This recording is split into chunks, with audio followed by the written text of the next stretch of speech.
ত্রিপুরা সোনামুড়া পুলিশের বড় সাফল্য। এনসি নগর ভারত বাংলাদেশ আন্তর্জাতিক সীমান্ত সড়ক থেকে বিপুল পরিমাণ গাঁজা ও নেশার সিরাপ উদ্ধার। গোপন সূত্রের খবরের ভিত্তিতে ত্রিপুরা সিপাহীজলা জেলা সোনামুড়া থানার পুলিশের মাদক বিরোধী অভিযানে বিরাট সাফল্য মিলল। ভারত বাংলাদেশ আন্তর্জাতিক সীমান্তবর্তী এনসি নগর এলাকায় টহলদারি চালানোর সময় বিপুল পরিমাণ শুকনো গাঁজা এবং নিষিদ্ধ নেশার সিরাপ উদ্ধার করেছে পুলিশ। ওসি তাপস দাস জানিয়েছেন, রাতে এনসি নগর সীমান্ত সড়কে রুটিন টহল দেওয়ার সময় রাস্তার ধারে পরিত্যক্ত অবস্থায় বেশ কিছু প্যাকেট পড়ে থাকতে দেখেন পুলিশ কর্মীরা। তল্লাশি চালিয়ে সেখান থেকে মোট 33 কেজি শুকনো গাঁজা উদ্ধার করা হয়। উদ্ধারকৃত এই গাঁজার আনুমানিক বাজার মূল্য প্রায় 6.6 লক্ষ টাকা। সমস্ত আইনি প্রক্রিয়া মেনে গাঁজাগুলো পরিত্যক্ত সামগ্রী হিসেবে জব্দ করা হয়েছে। একই রাতে ওই এলাকায় অভিযান চালিয়ে 27 বোতল নিষিদ্ধ এসকফ সিরাপ উদ্ধার করে পুলিশ। উদ্ধার হওয়া এই সিরাপগুলোর কালোবাজার মূল্য প্রায় 27,000 টাকা। মাদক পাচারের এই বড়সড় চালানের পেছনে কারা জড়িত তাদের শনাক্ত করতে ইতিমধ্যে তদন্ত শুরু করেছে সোনামুড়া থানার পুলিশ। ওসি তাপস দাস সংবাদ মাধ্যমকে জানিয়েছেন, অভিযুক্ত পাচারকারীদের ধরতে পুলিশের চেকিংয়ে তল্লাশি জারি রয়েছে। সীমান্ত এলাকায় মাদক ও নেশার সামগ্রী পাচার রুখতে আগামী দিনে পুলিশের এই কড়া নজরদারি অব্যাহত থাকবে বলে তিনি জানিয়েছেন। सोनामुड़ा पीएस के दायरे में जो एनसी नगर बॉर्डरिंग एरिया है, वहाँ से टोटल 33 किलो ड्राई गांजा बरामद हुआ है। तो ये सीज किया है after observing all legal formalities as unclaim.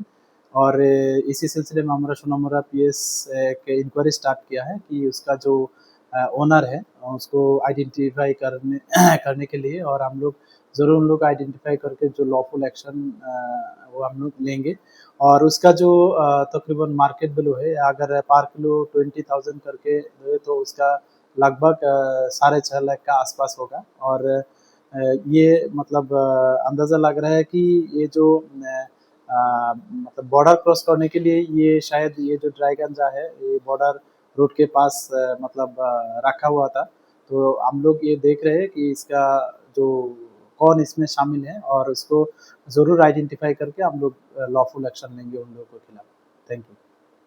আমাদের সোনামুড়া থানার অন্তর্গত যে এনসিনগর বর্ডারিং এরিয়া আছে, এখানে পেট্রোলিং করার সময় টোটাল 33 কেজি গাঁজা উদ্ধার করা হয়, যেগুলি অনেকগুলো প্যাকেটের মধ্যে ছিল সেলো টেপ দিয়ে পেঁচানো। তো এগুলি আমরা সমস্ত আইনি পদ্ধতি মেনে এগুলি সিজ করা হয়, এবং আমাদের সোনামুড়া থানাতে একটা জিডি এন্ট্রি করা হয়। এবং এটা নিয়ে আমরা ইনকোয়ারি স্টার্ট করি যে এগুলি যে ইলিগেল গাঁজাগুলার যে ওনারকে এবং ওনাদেরকে আইডেন্টিফাই করে আমরা যা লফুল অ্যাকশন নেওয়ার আমরা নেব। এবং এই যে অপারেশনটা এটাতে লিড করেছে আমাদের যে এনসিনগর বিউপি বিএসএফ আছেন, ওনারা লিড করেছেন।